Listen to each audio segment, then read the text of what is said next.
Behind that unmoving face, I can tell you exactly what I was thinking, because I have had years to remember it. And a man remembers most clearly the hour in which he was tested and did not fail. It was the hottest afternoon of that summer. I want you to understand the heat first, because the heat is where the story truly begins, before any man with money ever stepped out of his car. The scarlet tunic I wore was wool, close woven and lined, made for a colder country than the one the weather had given us that week. The bearskin on my head stood 18 inches tall and weighed near to 2 pounds, and on a day like that it sat on the crown of my skull like a hot iron pressed flat. The chin strap cut a line below my lip. The sun came off the pale stone of the forecourt and off the gilded points of the railings and off the brass of my buttons, and it found my eyes, and I did not blink it away, because blinking it away was not permitted, and because by then I had taught myself not to want to. I stood my post at the Lion Gate of Westcairn, which is the eastern gate of the palace, the one the public can come closest to, the one where the tourists gather behind the painted line on the cobbles and lift their phones and wait for something to happen. Behind me rose the wall of the old palace, gray and gold, 4 centuries of it, and above the arch crouched the 2 stone lions that gave the gate its name, worn smooth on their paws where 4 centuries of hands had reached up to touch them for luck. In front of me lay the forecourt, a wide apron of cobblestone, and beyond it the iron of the outer railing, and beyond that the world. My name is Harlan Crewe. I was 38 years old that summer, and I had been 7 years in the King's Lifeguard, and before that I had been 11 years a different kind of soldier, in a different kind of uniform, in places where the heat had a meaner edge than anything Westcairn could offer, and where standing still was not a ceremony but a way of staying alive. I do not speak of those years often. I will speak of them a little here, because you cannot understand why I did not break that afternoon unless you understand that I had already learned, long before, what breaking costs and what holding buys. The scarlet and the bearskin make a man look like an ornament. People see the polish and decide there is nothing underneath but a young man being paid to play a statue. They are wrong more often than they know. A good many of us at that gate had carried real rifles for real reasons before we ever carried a ceremonial one. The discipline you see is not pretend. It only looks like theater because we have made the cost of it invisible, which is the whole art of it. I had come on post at noon, relieving Davin Locke, who gave me the smallest nod as he marched off, the nod we are not supposed to give and give anyway, the one that says the watch is yours now, hold it well. There were perhaps 200 people along the railing when I took the post. By 1 o'clock there were 400. The summer brings them. They come in their thin, bright shirts and their sandals, the children up on shoulders, the guides with their little flags, and they stand in the sun that is punishing them too, and they watch a man who will not move, and something in them needs him not to move. I have thought about that need a great deal. I think people want to know that somewhere in the world there is a thing that cannot be pushed. They live in a time when everything gives way, every promise, every price, every man's word, and they come and stand at a gate to see one thing that will not give, and they go home steadier for it. I took that seriously. I take it seriously still. It is why a flinch is not a small thing. A flinch is a promise broken in front of 400 strangers who came to see it kept. So I stood. I held my rifle at the order, the butt grounded by my right foot, the barrel rising straight along my side, my white-gloved hand curled at the muzzle. My eyes were forward, fixed on a point above the heads of the crowd, on the far rooftop line where a flag hung dead in the windless air. My breathing was slow and low in my chest, the way you learn it, so that the tunic barely moved. Sweat ran from under the bearskin down the side of my face and along my jaw and dropped from my chin, and I let it. The trick the public never sees is that you do not fight the discomfort. You make room for it. You let the heat be in the same room as you, and you simply decline to give it your attention, the way you decline a man at a party who wants an argument. The pain is real. You let it be real and you let it be small. I will tell you what I was thinking in that first hour, before any of it began, because it matters to what came after. I was thinking about my father, who had been a railwayman and never a soldier, and who had told me once, when I was a boy and had quit a thing because it was hard, that any fool can do the easy part of a job, and a man is only worth his wage in the part where he wants to stop. I was thinking about the weight of the bearskin and how it had stopped feeling like a weight years ago and had become simply the shape of my afternoons. I was thinking idly about the wedding I was due to attend that weekend, my cousin's girl, and whether the heat would hold. Small things. A still man's mind is not empty. It is only quiet, the way a deep pool is quiet. There is a great deal under it. Hartley Voss arrived at 1:30. I did not know his name then. I learned it later, the way the whole country learned it in the days that followed, when it was in every paper above a photograph that did not flatter him. At 1:30, he was only a procession of 3 long dark cars that swept up the approach and stopped at the edge of the forecourt, where the cars of the important are permitted to stop, and out of them came a man, and the things a man like that carries with him. 2 assistants with tablets, a woman with a clipboard, a pair of broad men in dark suits whose suits did not quite hide what they were for, and a thin, nervous fellow in a gray suit who I would later understand was from our own side. From the Crown's offices, sent to shepherd a guest of consequence through a visit that was meant to end, that very evening, in a signing. For Voss had come to having to be given something. I should explain it plainly, because it is the hinge the whole day turns on. He was a man of shipping and of ore, of the great iron-bottomed vessels that carried our country's minerals out across the sea, and of the mines and the smelters that fed them. He had built an empire of it across 3 nations, and he had come to ours because the Crown held, as the Crown in having has held for centuries, the right to grant the charter over the deep northern ore fields. The cold rich seams up past the timber line that had never been worked, because no one had ever had the means. Voss had the means. He had come to be granted the charter, a thing worth more money than I will earn in 100 lifetimes, and that evening, at a small ceremony in the audience hall, the king was to set his seal to it, and Hartley Voss was to become, in effect, the lord of the north of my country for 40 years. He did not look, getting out of his car, like a man on his way to receive a kingdom. He looked like a man who already owned several and was bored by the formalities of acquiring another. He was perhaps 60, silver and tanned, in a pale suit that fit the way a suit fits only when a great deal of money has been spent on the fitting. He walked the way such men walk, as if the ground were a thing that had been laid down for his convenience and might be billed for if it failed to please. The gray-suited man from the Crown's offices hurried at his elbow, talking, gesturing toward the palace, toward the route they were meant to take, which led not past my gate at all but along the western colonnade to a private entrance. Voss was not listening. Voss had seen me. I felt it before I understood it. You learn at a post like that to read the crowd the way you read weather, by the change in pressure. Most of the people at the railing looked at me with that soft, pleased attention I have described, the attention that wants nothing from me but my stillness. Voss looked at me the way a man looks at a slot machine he intends to beat. He stopped. He turned the whole of himself toward me. He tilted his silver head and he smiled, and the smile had no warmth in it at all, only appetite. And I knew, with the certainty of long practice, that the easy part of my afternoon was over. "Now what?" he said, to no one, to all of them, in the loud carrying voice of a man who has never in his life been asked to lower it. "Is this?" He came across the forecourt toward me. The gray-suited man came after him, and I heard the edge of panic come into that one's murmuring, "Sir, the king is expecting." "Sir, perhaps we ought, sir," and I heard Voss not hear him. The crowd along the railing stirred and lifted their phones, because a rich man in a pale suit walking up to the still guard is the beginning of exactly the kind of thing they had come hopping to see, though not one of them, I think, could have guessed how far it would go before the sun went down.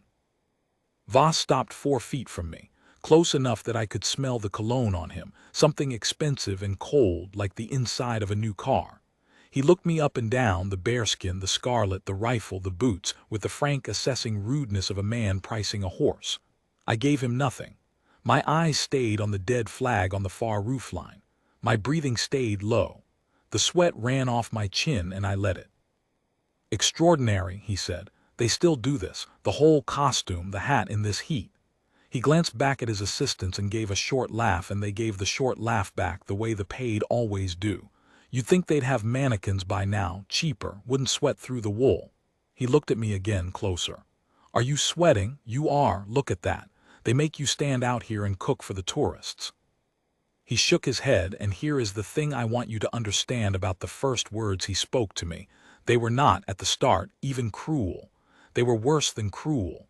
They were the words of a man who genuinely did not believe there was a person inside the uniform at all. He was not insulting me. You cannot insult furniture. He was only remarking on it. I have been insulted by experts in my life. I have stood post under fire and under threat, and under the small grinding contempt of men who wanted me dead. None of it ever touched me the way the first careless words of Hartley Voss did, because none of it had ever simply declined to grant that I was there.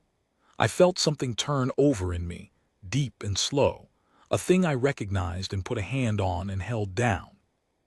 Anger is a fuel, and a soldier learns to bank it, to keep the fire low and ready, never to let it leap up and show. I banked it. I stood. I looked at the flag. "It doesn't move," Voss said with something like wonder, and now the appetite came back into his face. "Look at it. Doesn't move at all." He stepped to the side around me, circling the way you would circle a thing in a museum. The two broad men in dark suits stood off at the edge, watching, bored, paid to watch.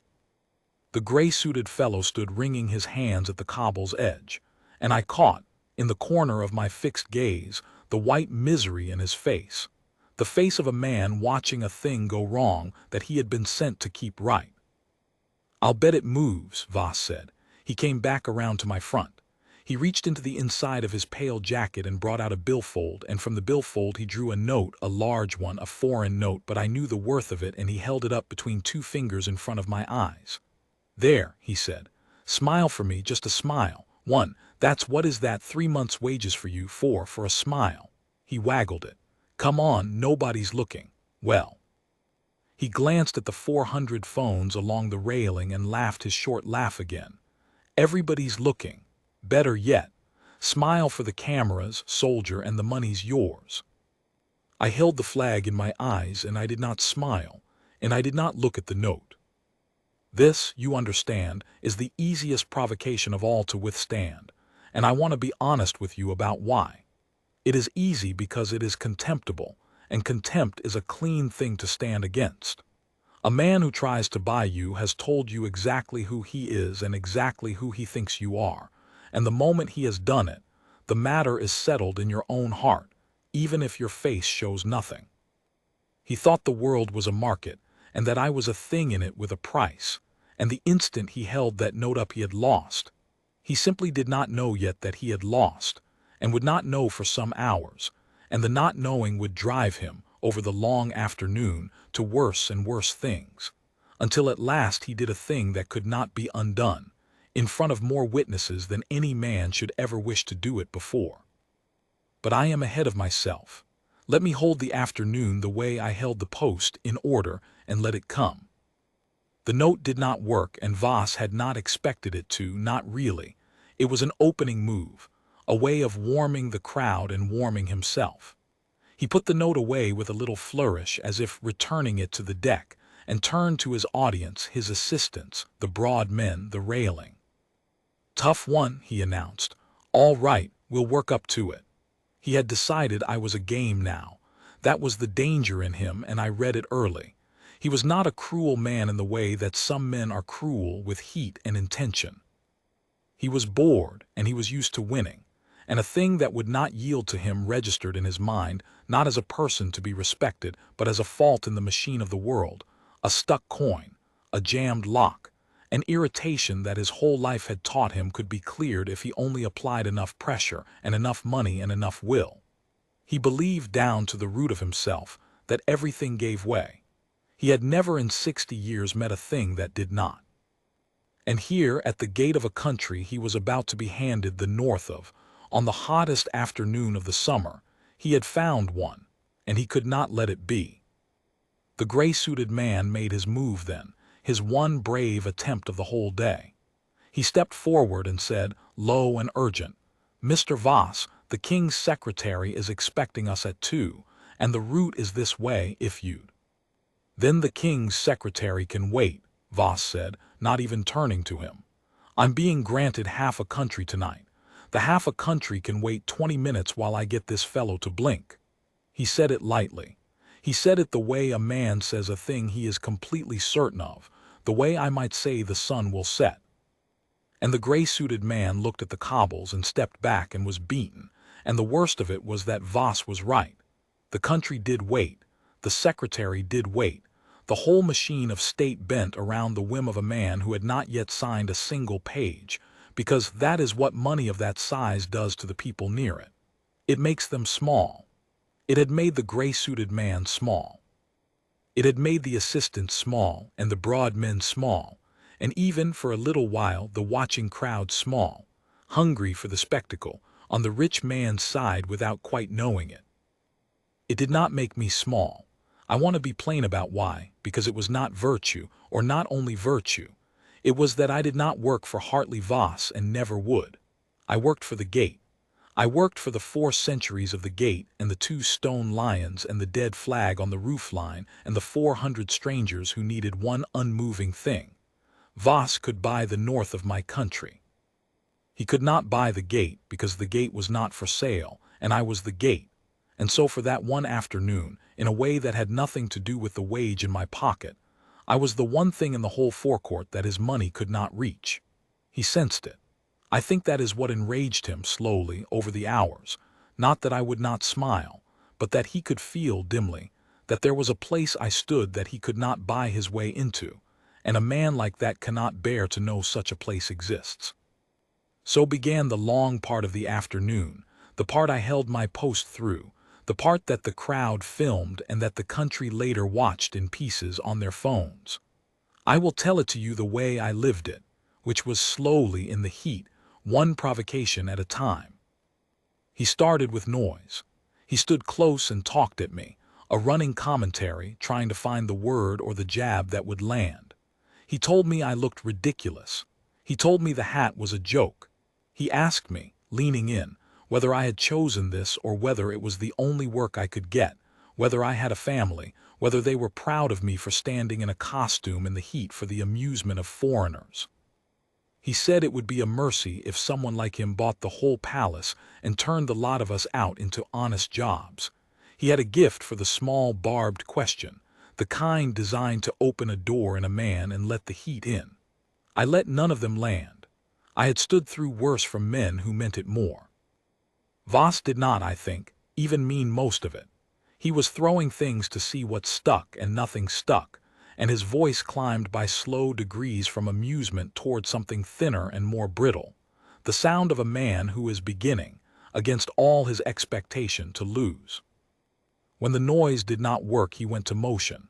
He waved a hand suddenly across my eyes, a flick of the fingers an inch from my face, the cheap trick of a man trying to make you flinch. I did not flinch. I had been trained out of the flinch reflex years before, in a yard 1,000 miles from West Cairn, by a sergeant who would do far worse than wave a hand, and who taught us that the flinch is the body voting against the mind, and that a soldier whose body votes against him is no good to anyone. Voss waved his hand and I did not flinch, and he stepped back and looked at me as if I had cheated. "Nerve damage," he said to his assistants, half joking, but I heard the thinness under it. "Has to be. Nobody just doesn't." He shook his head. The 2 broad men shifted on their feet, bored, sweating in their dark suits, glancing now and then at the gray-suited man as if to ask how long this was meant to go on. The gray-suited man had no answer. The crowd along the railing had swollen. Word travels through a crowd faster than any phone. And the word was that there was a rich foreigner trying to crack the still guard. and people who had been drifting toward the other gates came back. And the railing filled, 3 and 4 deep now, all of them filming, and I stood in the center of all those small glass eyes and held the flag in my own. It was past 3 by then. I had been on post 3 hours. The heat had stopped climbing and sat heavy and total over the forecourt, and the sweat had soaked through the wool at my back and under my arms, and a thin headache had started up behind my eyes from the weight of the bearskin and the brightness of the stone. None of that was new. I have stood longer and worse, but I will not pretend it was nothing. The body keeps a tally even when the mind declines to read it, and somewhere in me the tally was running, and a part of me, far down, wanted very much to be relieved, to march off, to set down the rifle and run cold water over my wrists. I held that part down the way I held the anger down. A post is a promise. You do not leave it because you are uncomfortable. If comfort were the measure, no post would ever be held. Voss tried the coins next. This is the part the country saw most, the part that ran on every screen because it looked the worst and was the easiest to understand. He had given up for the moment on getting a reaction by will, and he went to humiliation instead, the oldest move of a man who cannot win a contest and so decides to foul it. He took a handful of coins from one of his assistants, small coins are coins, and he began to flick them at me. Not hard. He was not trying to hurt me. He was trying to make me into a thing that coins are thrown at, a beggar, a fountain, a fool. He flicked them at my chest, at the brass buttons, at the bearskin, and they struck and bounced and rang on the cobbles at my feet. And the crowd made a sound, not a cheering sound. I want to say that clearly. The crowd had turned by then. The crowd had felt the wrongness of it. The sound they made was the low sound a crowd makes when it sees a thing it does not like and does not yet feel able to stop. A coin struck me below the eye and stung, and I did not move. A coin lodged for a moment in the fur of the bearskin and fell. The coins rang on the stone. Voss flicked them and watched my face and found nothing in it. And his own face, I saw in the corner of my fixed gaze, had gone past amusement entirely now, had gone to a kind of cold, ugly determination. The determination of a man who has staked his pride on a small thing in public and now cannot climb down from it without losing more than he ever meant to wager. I will tell you what held me in that quarter hour of the coins, because it is the heart of the thing. It was not the rule. The rule says I do not react, but rules are paper and a man does not hold a hard post on paper. What held me was a memory, and I let it come and stand with me while the coins rang. 11 years I had been a soldier of the other kind, and in the last of those years I had stood a different post, in a different heat, at a checkpoint on a road in a country I will not name, where the danger was real and the stakes were lives. There was a boy there, I never learned his name, a local boy, 8 or 9, who used to come and stand near our post each afternoon, drawn by the soldiers the way children are. And there was a day when a man came down that road, fast, and everything in the air went wrong at once, and I had to make in the space of a breath, the kind of choice that does not leave a man. I made it right. I held my discipline when every nerve screamed to do otherwise, and because I held it, the boy lived and several others lived, and a thing that could have become a catastrophe became, instead, only a hard story I carry. I learned that day, at the cost of more than I will say here, that discipline is not the opposite of feeling. Discipline is the most that feeling can be made to do. A man with no feeling who stands still is only a stone.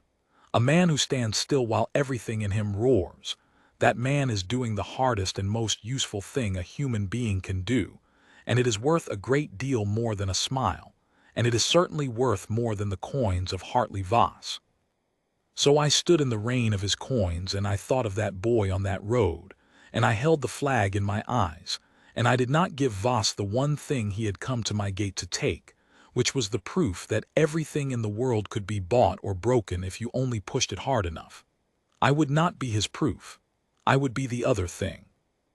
I would be the proof of the opposite, in front of 400 people and all their glass eyes, and if I held long enough the holding would say it better than any words I could ever have said, and it would say it to him too, in the end, whether he wished to hear it or not.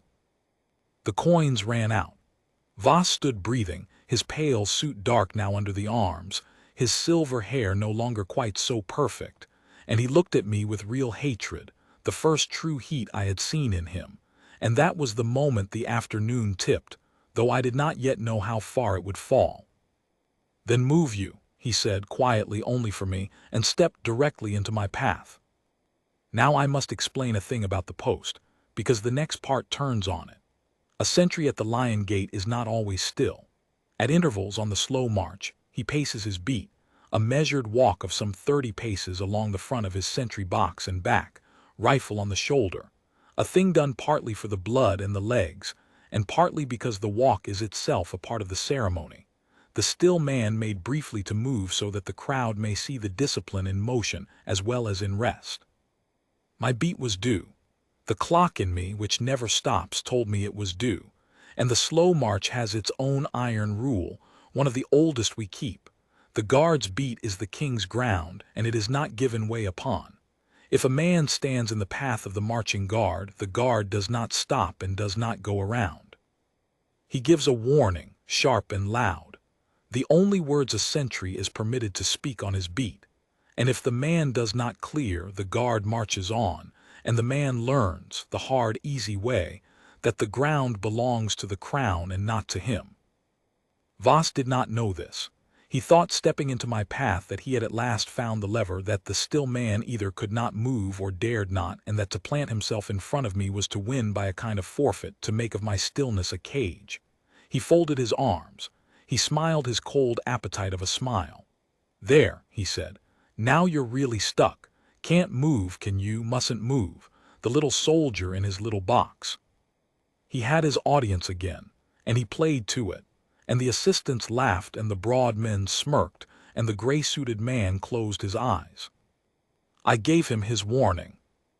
I had not spoken in 3.5 hours, and when I spoke it came out of me like a struck bell, the parade ground voice that lives in the chest of every man who has been made on a parade ground, a voice with no anger in it and no person in it, only the cold straight edge of the office I held. "Make way for the king's guard." 4 words. They cracked across the forecourt and rang off the stone and silenced the crowd entirely, and I saw Voss start. The first involuntary thing his body had done all afternoon, a small jump at the sudden enormous nearness of that voice, and then recover and sneer and not move. "Or what?" he said. And I marched. I want you to understand that there was nothing of force in it, nothing of attack. I did not push him. I did not touch him. I came to the slope arms, the rifle to my shoulder, and I stepped off on the left foot as I have stepped off 10,000 times, the slow ceremonial pace, the boot coming down hard and flat on the cobbles, and I marched my beat straight at the regulation pace, on the line I have walked 1,000 times, and the line ran through the place where Hartley Voss had chosen to stand. He had perhaps 2 full seconds between the first boot fall and the moment I reached him, to understand that the still man was a moving man after all, that the ground he stood on was not his, and that 38 years and a fortune and a charter for the north of a country did not, in the end, change the simple physics of 190 pounds of disciplined soldier coming on at a steady march and not turning aside. He broke. Of course he broke. He stepped back fast, almost stumbled, caught himself on the arm of one of the broad men, and the crowd let go the breath it had been holding, and there was a ragged sound from them, not quite a cheer, more a release, the sound a crowd makes when the bully steps back. I did not see their faces. I marched my beat to its end, turned and marched it back, and came to a halt at my post, and grounded the rifle and was still again, the flag once more in my eyes, the whole thing finished inside of perhaps 20 seconds, the slow march done exactly as it is done on a quiet Tuesday with nobody watching. But it was not a quiet Tuesday, and Hartley Voss was not a man who had ever in his life been made to step back in front of a crowd, and I knew, even as I came to my halt, even as the crowd let go its breath, that it was not over. I had won the small contest, and in winning it I had done the most dangerous thing a man can do to a proud fool. I had humiliated him in public, not by anything I said or any blow I struck, but simply by being immovable while he proved movable. He had stepped back from my march in front of 400 phones, and the country would have that, and he knew the country would have that, and a man like that does not absorb such a thing. He has to answer it, and the only answer left to him, the will having failed and the money having failed and the noise and the coins and the standing in the path all having failed, was the last and worst answer, the one I had been quietly bracing for since the coins, the one I prayed even then he would not reach for. He reached for it. It happened fast, the way the true things always do, after the long, slow hours of the false things. Voss steadied himself on the broad man's arm and stood a moment breathing, his face working, and then something in it closed and set, and he came at me, not in a rush. He walked at me, fast and stiff, his hand already coming up, and I read in his whole body what he meant to do. He meant to lay hold of the rifle, to wrench it, to make me grapple him, to drag me down off the high ground of my stillness into the low ground of a scuffle, where a man can be made to look like any other man, where there are no statues, only two fellows wrestling, and where, in the confusion, he might salvage the story into something other than the story of his own defeat. He got both hands on my rifle. He laid hold of the barrel above my glove, and he hauled at it with the whole sudden weight of his anger, hard, meaning to tear it from my grip and meaning, I have no doubt, for me to lurch and stagger and become, at last, a man like him. I will tell you what I did, and I will tell you exactly, because the country argued about it afterward and most of them got it wrong, and you should have it right. I did not strike him. I want that understood first and last. In the 11 years of my other soldiering, I had been taught 100 ways to put a man on the ground, and a fair number of ways to put him there for good, and not one of those ways did I use, and the not choosing of them was the discipline, far more than the standing in the heat had been. A frightened man, or an angry one when his weapon is seized, does the violent thing, and the violent thing would have been easy and would have been, in the narrow letter of it, even permitted, a guard whose arm is laid upon may defend his arm. But I had not held the post for 3.5 hours, through the noise and the coins and the standing in the path, in order to give Hartley Voss, in the last 10 seconds, the thing he had wanted all along. A scuffle, a brawl, a still man made low. I would not be made low. So I did the harder thing. I rotated the rifle. It is a small movement and a trained one, and it took perhaps half a second. As he hauled on the barrel, I turned the weapon in my grip, with the leverage of the long barrel and the trained angle of the wrist, against the weak line of his thumbs, the place where no grip can hold, the place every grip on a long object is weak, and his hands came off it. They simply came off, the way hands do when the leverage is taken away, and he, still hauling with all his weight, pitched forward past me with nothing in his hands at all, and went down, not thrown, not struck, only unbalanced, only allowed to fall in the direction he had already chosen, onto his hands and one knee on the hot cobbles of the king's forecourt, in his pale ruined suit, in front of 400 people and all their glass eyes. And I brought the rifle back to the order, grounded the butt by my foot, curled my white glove at the muzzle, and was still. That is all. That is the whole of what I did. I disarmed a man of my own weapon without striking him, and let his own force put him on the ground, and then I stood as if nothing had happened, the flag once more in my eyes, the sweat running off my chin, and I did not look down at Hartley Voss kneeling on the stone at my feet. I gave him not even that. I think the not looking was the hardest discipline of the whole afternoon, and I think it was the truest. To have looked down would have been to gloat, and a man who gloats has come down to the level of the man he beat. I would not come down. I held the high ground of the gate, which had never been mine to begin with and was only lent to me for the afternoon, and I held it for the gate and not for myself, and I did not look down. The forecourt was very quiet for a moment, then it was not. I cannot tell you all of what happened in the next minutes the way I told you the hours before, because a sentry holds his post and his eyes forward and sees the world only at the edges, and the next minutes happened mostly at the edges. But I heard them, and I felt them, and I will give you what I had. I heard the broad men move too late, the way the paid muscle of an arrogant man always moves too late, because they had spent the whole afternoon bored and certain nothing would be asked of them. I felt rather than saw them start toward me, and then stop, because in the same instant the watch reached us.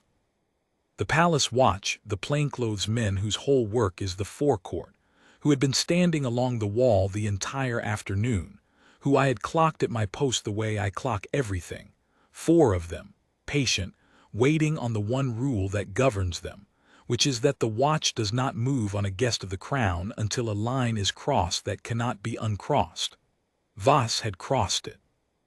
The moment his hands closed on a king's guard's weapon on the king's ground, the line was behind him, and the watch, who had been waiting all afternoon for exactly that and had been hoping, I am sure, that it would not come, came off the wall fast and quiet and were on him before he had got himself up off the cobbles.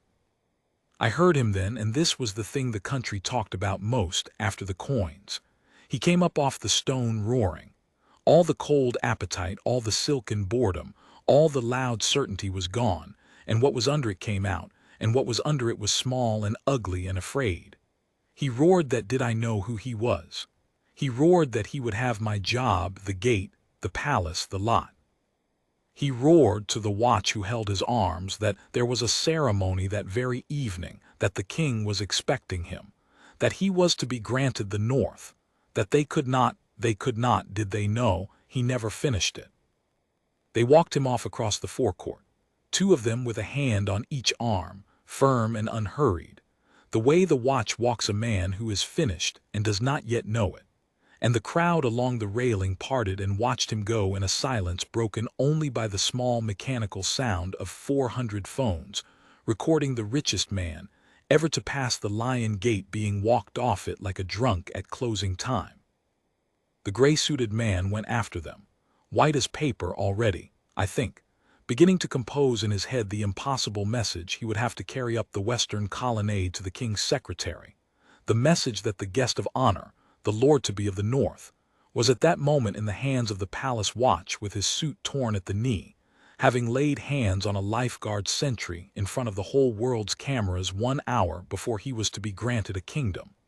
I did not envy him that walk. But I have thought since that he must, somewhere under the misery, have felt a small clean relief, the relief of the small man who has been made to bow to money all afternoon, and now gets to watch the money break itself on something it could not buy. And I stood my post. That is the part people forget when they tell the story. They remember the coins and the march and the disarm. They forget that after it was done, after Voss was walked off and the gray-suited man had gone after him, and the broad men had melted away to wherever broad men go when their employer is finished, there were still some hours of the afternoon left, and a sentry whose relief was not due until the change of the guard, and a gate that does not stop being a gate because something has happened in front of it. So I stood. The crowd slowly did what crowds do. They buzzed. They replayed their phones to one another. They pointed.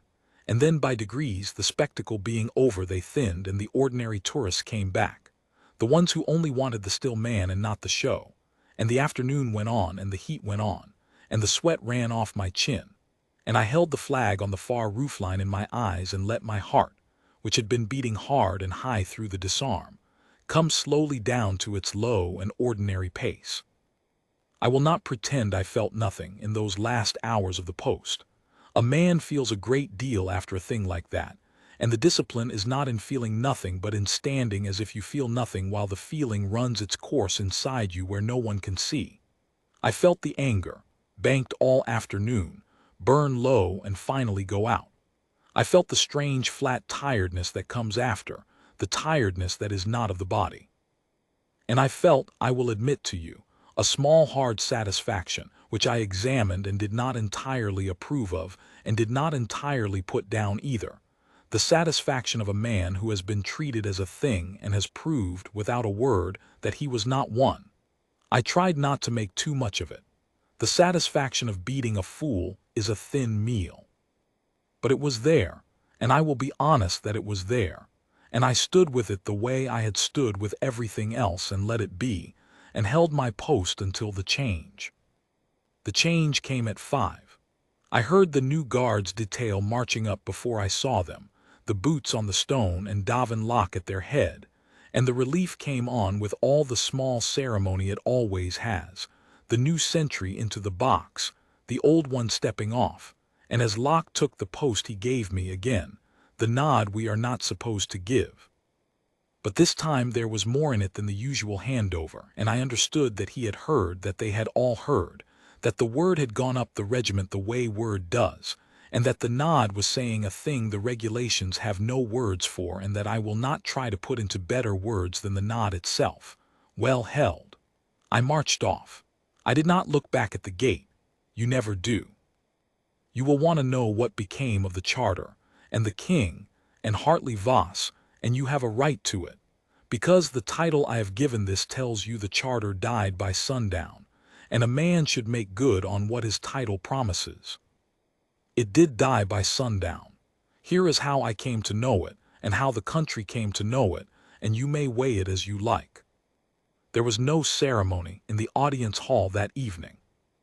The small gathering that had been arranged, the seal, the pages, the Lord-to-be of the North, did not take place, and the reason it did not take place was given to no one and needed to be given to no one, because every soul who might have attended it had by then seen on their own phone, or on someone else's, the richest man ever to come courting the crown of having flicking coins at a sentry, planting himself in the path of the slow march, and laying hands on a guardsman's rifle before being walked off the king's forecourt by the watch. The crown does not, as a rule, explain itself, and it did not explain itself that night. It simply did not sign. The pages were not brought out. The seal stayed in its box. And a thing that had been certain at 1:30, so certain that a country's machinery had bent all afternoon around the whims of the man who was to receive it, was, by sundown, not certain at all, and within a few days was not even possible, because by then the thing the cameras had caught had been seen by enough of the country that no king of having could have set his seal to that man's charter and kept the love of his people. And a king who knows his trade knows that the love of the people is worth more than any northern ore. I have wondered in the years since whether the king would have signed had the cameras not been there. I have decided that I do not know and that it does not matter. What I know is this. A man came to my country believing that everything in it could be bought, because everything in his life had been, and he was so certain of it that he could not let one still soldier at a gate stand as a thing his money did not reach. And his certainty drove him, over a long hot afternoon, to prove in front of the whole world that he was a man who would flick coins at a working man and lay hands on a sentry when the working man would not perform for him. And the crown and the country, having been shown plainly what manner of man it had been about to hand the North to, declined the gift of him. He unmade himself. I did not unmake him. All I did was stand and march my beat and decline to be made low, and let his own weight put him on the stone. The rest he did to himself, and the country did to him, and the slow, honest weight of being seen did to him. The charter was never his to keep in the end, because a man cannot be lord of the north of a country that has watched him flick coins at its guard. He left having within the week. There was a flurry of his lawyers and a flurry of his money, and a great deal of loud insistence in the foreign papers that it had all been a misunderstanding, that the guard had provoked him, that the country had insulted a great benefactor. None of it took. The thing the cameras had caught did not bend to lawyers, because it was not an argument. It was a man, plainly, being himself, and there is no lawyer alive who can argue a country out of what it has seen with its own eyes. The ore fields of the North are still unworked. Perhaps one day someone with the means and without the appetite will work them. I hope so. They are cold and rich, and they have waited a long time, and they can wait a while longer for a better man than Hartley Voss. I never spoke to him. From the moment he held that first note up before my eyes to the moment the watch walked him off, I said exactly 4 words to him, the 4 words of the warning, and they were not even to him. They were to the ground he stood on, telling it whose ground it was. I have thought that there is a kind of justice in that a man who came to buy the silence and the stillness of a country's gate got, from the gate, exactly 4 words and not one more, and that those 4 words were enough to undo him, because they were true and his whole self was a lie against them. Make way for the king's guard. He would not make way. And so the way was made around him, through him, past him, by everything that came after, until there was no place left in the country for him to stand. People ask me, when they learn I was the guard at the Lion Gate that summer, whether it was hard. They mean the coins, I think, or the heat, or the moment he laid hold of the rifle. And I tell them the truth, which surprises them. The hard part was not the coins and not the heat and not the disarm. The hard part was the first careless thing he said, before any of it began, when he looked at me and remarked, to his assistants, in a voice that did not believe there was a man inside the uniform, that they ought to use mannequins. That was the hard part, because that was the part that asked me to forget myself, to agree, somewhere down in the silent place where a still man lives, that he was right, that there was nothing inside the scarlet but a paid thing playing a statue. Everything after that, the coins and the march and the rifle, was easy by comparison, because by then the question had already been answered in the silence, where no camera could reach it. There was a man inside the uniform, and the man inside the uniform had stood post on a road far away and held his discipline when it cost more than coins, and he was not going to be talked out of his own existence by a bored rich fool on a hot afternoon, whatever it took, however long it ran. That is the thing the uniform is for in the end. Not the show. Not the tourists, though I am glad of the tourists and glad of the steadiness they take home. The uniform is for the moment when a man with everything stands in front of a man with a post and tries to prove that everything can be bought. And the man with the post, by the simple immense labor of not moving, proves that it cannot. There has to be one thing that cannot be bought somewhere that people can come and stand in front of, or else the men with everything win, quietly, year by year, until there is nothing left that is not for sale. I was that one thing for one afternoon at one gate, and I held it, and a country watched me hold it, and a charter died by sundown, and the north of my country is still its own. I went to the wedding that weekend. The heat held as I had thought it might. My cousin's girl was married under a white awning in a green field a long way from any palace, and I stood at the back in an ordinary suit, with no bearskin and no rifle and no flag on a far roofline to hold in my eyes. And I was, for an afternoon, only a man among his family, sweating in the ordinary way and clapping in the ordinary way, and no different from anyone. And an old uncle of mine who had heard came and found me by the cake and put his hand on my shoulder and said only, "You held," in the same plain way Davin Locke's nod had said it, and I said, "I held," and that was the whole of it, and it was enough. It is the only thing in the end that a man at a gate can truly give, not the smile the rich man tried to buy, not the flinch he flicked his coins for, not the brawl he laid his hands on the rifle to start, only the holding, the long, hot, unglamorous, unbreakable holding of the post that was lent to him, through everything thrown at it, for as long as the watch is his. I held. On the hottest afternoon of that summer, with a fortune offered me to break and a fool's whole weight thrown against me to break me, I held, and the gate stayed the gate, and that is all I ever meant to do, and it was, I have come to believe, more than enough.